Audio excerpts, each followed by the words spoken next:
originally actually from the outskirts of Syria. It's a place called Nebek.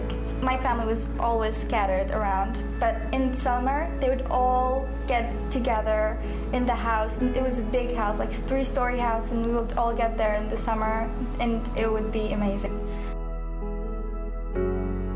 I was going to school once, and there was a really big explosion, one of the biggest, right after we passed, so it was pretty near the bus I was on. كان كتير صعب، بس نظرت لأنه الموضوع بدي حافظ على البنات، بالإضافة لأنه لازم يكملوا تعليمهم، وهذا الشيء صار بالفترة الأخيرة كتير صعب بالتنقل بحركتنا ضمن دمشق، فمن وقتها أنا أخذت القرار إنه لازم أطلع خارج دمشق. My mother has a big family in Lebanon, so when we first left Syria, they hosted us, and everyone was really nice and welcoming, and they're just the best people ever. But at the same time, it wasn't the best situation ever. Financially, we had trouble with that. Everything is expensive in Lebanon, and if you work, your income doesn't support all the expenses there, so that was pretty hard. Yeah. I applied for scholarships in the US, and I also applied for one scholarship to Canada. I had a test, I had an interview, but I wasn't accepted.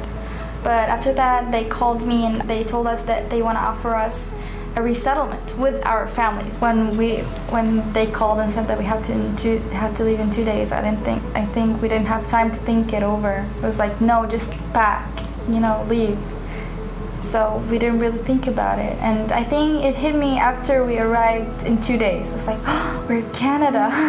All of us were coming down the escalators, and there are a bunch of people down there. You'd think they're expecting their, family, friends coming from,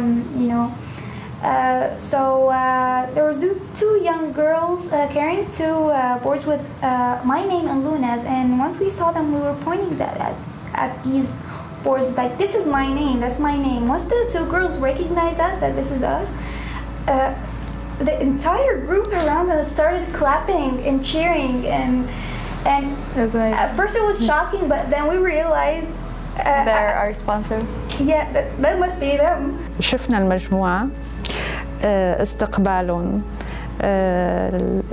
الشيء الهتافات تبعتهم إلنا كان شيء هيك مثل كان واحد عم بيمشي بطريق شوي معتم وفجأة ضوت أمامه عدة نجوم. Everyone wants to help, whether it's with donations, whether it's with volunteering, whether it's just in general. I mean, that positive attitude, really just seeing it. You don't really need to do that. You just give that positive energy. Makes all families coming here know that they basically came to the right place. They have a future here. People are actually trying to help, trying to do things. Ottawa has been united for refugees, and whether it's Okra or other sponsor groups, everyone, you can see the passion when everyone's just joining the sponsor, and they're just the cause, and that everyone's trying to help. Everyone, they're united. They are united for one cause. Yes, for one cause.